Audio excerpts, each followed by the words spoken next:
Olá, queridos alunos, sejam bem-vindos a mais uma aula de História. Eu sou a professora Bárbara Lisboa, estou com cabelo curto loiro, uma blusa rosa e o tema da nossa aula de hoje é Grandes Navegações.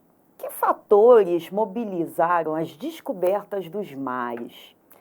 O que se conhecia sobre navegações por volta do século XV, nesse período que ficou conhecido como Grandes Navegações ou Expansão Marítima Europeia?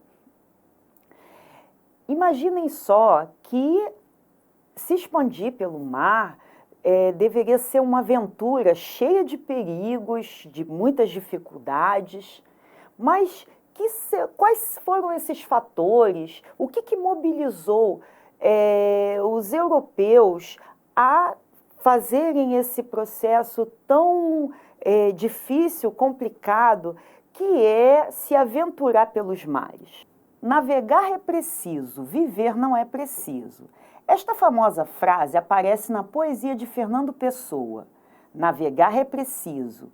Navegadores antigos tinham uma frase gloriosa: navegar é preciso, viver não é preciso. Quero para mim o espírito desta frase transformada à forma: para acasar como eu sou. Viver não é necessário. O que é necessário é criar. Diz-se que a origem desta frase está na antiguidade, que vem de navegar é necessário, viver não é necessário, que é originária do latim atribuída a Pompeu, general romano que viveu entre 106 e 48 a.C. Ela teria sido dita aos marinheiros amedrontados que recusavam viajar durante a guerra. Esta frase foi registrada pelo filósofo e historiador Plutarco, de 46 a 120 d.C., em biografia sobre Pompeu, e foi modificada para a forma conhecida atualmente, no século XIV, pelo poeta Petrarca, que viveu entre 1304 e 1374. Ficou famosa nos tempos atuais, tanto que aparece em poesias e canções contemporâneas com novos sentidos e conotações. São exemplos de música Argonautas, de Caetano Veloso, e Mar de Gente, da banda O Rapa, que diz: navegar é preciso, senão a rotina te cansa.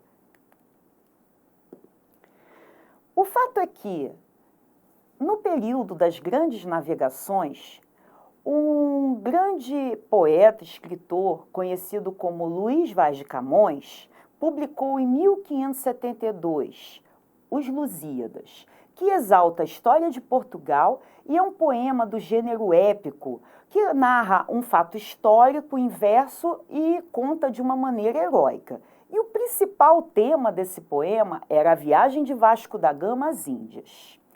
Em um trechinho, nos Lusíadas, ele diz: por mares nunca de antes navegados, passaram ainda, além da Taprobana, em perigos e guerras esforçados, mais do que prometia a força humana, e entre gente remota edificaram um novo reino que tanto sublimaram. O fato é que as grandes navegações foram o conjunto de expedições marítimas realizadas entre os séculos XV e XVI, principalmente entre os povos europeus, sobretudo os portugueses e os espanhóis. E um dos maiores fatores que motivou essa expansão pelo mar foi um motivo comercial, que eles estavam em busca das especiarias, de produtos que favorecessem o lucro e o comércio na Europa naquele período, né? E também uma motivação religiosa, que era a expansão da fé cristã, que era o cristianismo, era a religião predominante e tinha um poder social e político muito grande na Europa naquela ocasião. Desde o século XI, os europeus consumiam produtos vindos do Oriente, que eram as especiarias. As especiarias eram espécies de temperos que serviam para, e condimentos que serviam para disfarçar muitas vezes o sabor dos alimentos, né? E Também eles apreciavam produtos como tapetes, sedas, tinham um grande valor comercial na Europa. Nessa imagem, vemos o exemplo de especiarias no mercado de Goa, na Índia. Eram produtos como cravo, canela, gengibre, pimenta, noz moscada, que serviam para conservar e temperar os alimentos, e também serviam no preparo de remédios e perfumes. Os conhecimentos geográficos dos europeus no século XIV eram bastante restritos, porque eles se limitavam ao mar Mediterrâneo, alguns conhecimentos ali das navegações pelo próprio mar Mediterrâneo, assim como também na região do norte da África. Tanto que viajantes como Marco Polo, que fez a viagem à China e conheceu o Oriente, registrou, relatou essas histórias de suas viagens, ele ficou bastante famoso com suas histórias naquela ocasião.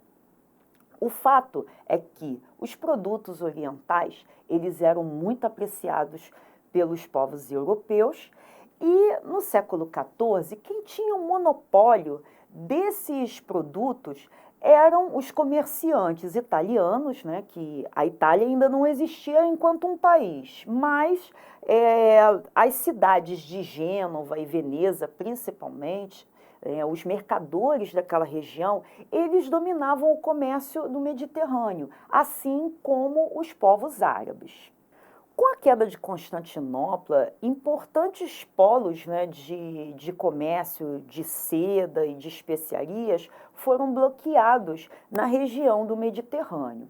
E por conta disso, os portugueses e espanhóis começaram a se interessar e buscar novas rotas, novas possibilidades de caminhos para poderem chegar ao Oriente e chegar à fonte dessas especiarias, até para que não precisassem pagar preços altíssimos por esses produtos do Oriente.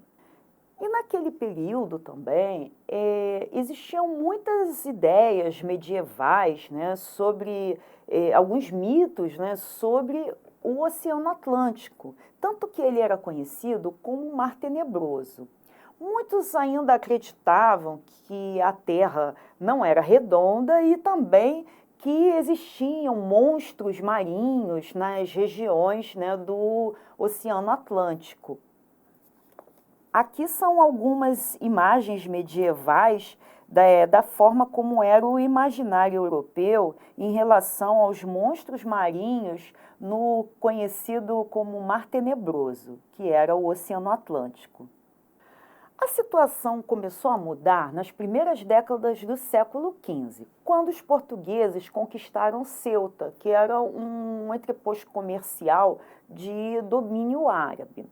E aí os portugueses começaram a investir nessas navegações.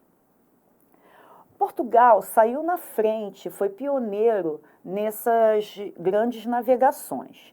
E alguns motivos levaram a esse pioneirismo, como, por exemplo, primeiro, Portugal tinha uma localização geográfica muito favorável, o que favorecia, né, essas navegações.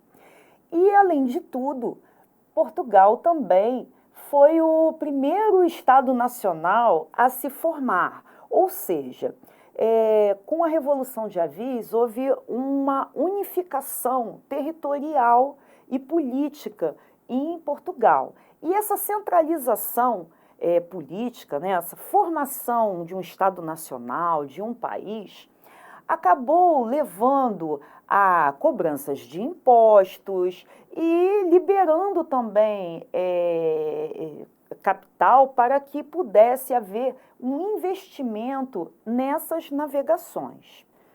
Sem contar também que Portugal já tinha muitos conhecimentos náuticos, principalmente provenientes do contato que tiveram com os árabes e também com outros navegadores. Na época das grandes navegações, foram desenvolvidos e aperfeiçoados vários instrumentos náuticos. Aqui nós vemos exemplos de instrumentos como a bússola, o astrolábio e o quadrante, que eram utilizados para a localização e também para calcular a posição do Sol e das estrelas. Uma novidade também desse período, que começou a ser utilizada em Portugal a partir de 1440, foi a invenção da caravela, que eram embarcações mais leves e que também tinham uma certa agilidade. Elas conseguiam viajar cerca de 250 quilômetros por dia.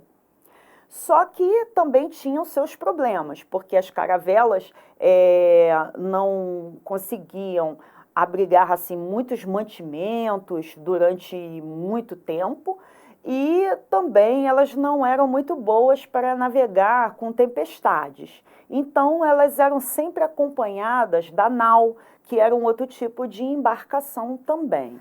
Aqui nós vemos as réplicas das caravelas Ninha Pinta e da nau Santa Maria, em Palos de la Frontera, na Espanha. Aqui nós vemos as importantes rotas comerciais da seda e das especiarias, bloqueadas pelo Império Otomano em 1453, com a queda de Constantinopla, o que motivou a procura de um caminho marítimo pelo Atlântico, contornando a África. Para chegar ao Oriente, os portugueses resolveram contornar o continente africano. Então, tiveram várias descobertas. Bartolomeu Dias, primeiro conseguiu contornar o chamado Cabo das Tormentas, que fica na região onde hoje é o país África do Sul, que era uma região bem complicada para a navegação, principalmente naquele período do século XV, e Vasco da Gama conseguiu chegar a Calicut, nas Índias. E logo depois, Pedro Álvares Cabral também, numa de suas viagens até as Índias, se afastou um pouco, chegou também no Brasil. Aqui vemos o caminho percorrido pela expedição de Vasco da Gama, por Pero Covilhã e de Afonso de Paiva, depois de longa viagem juntos. Enquanto os portugueses resolveram buscar um caminho contornando a África para chegar às Índias, os espanhóis também apostaram no plano do navegador genovês Cristóvão Colombo de navegar pelo oeste para poder chegar às Índias. Só que nessas viagens eles acabaram chegando no continente americano. Nesse mapa, nós vemos as rotas das 4 viagens feitas por Cristóvão Colombo, entre 1492 e 1503. Na verdade, Cristóvão Colombo não sabia que tinha chegado num continente que era desconhecido pelos europeus, ou seja, na América. Isso só foi constatado depois com Américo Vespúcio, e o continente americano teve esse nome em homenagem a Américo Vespúcio.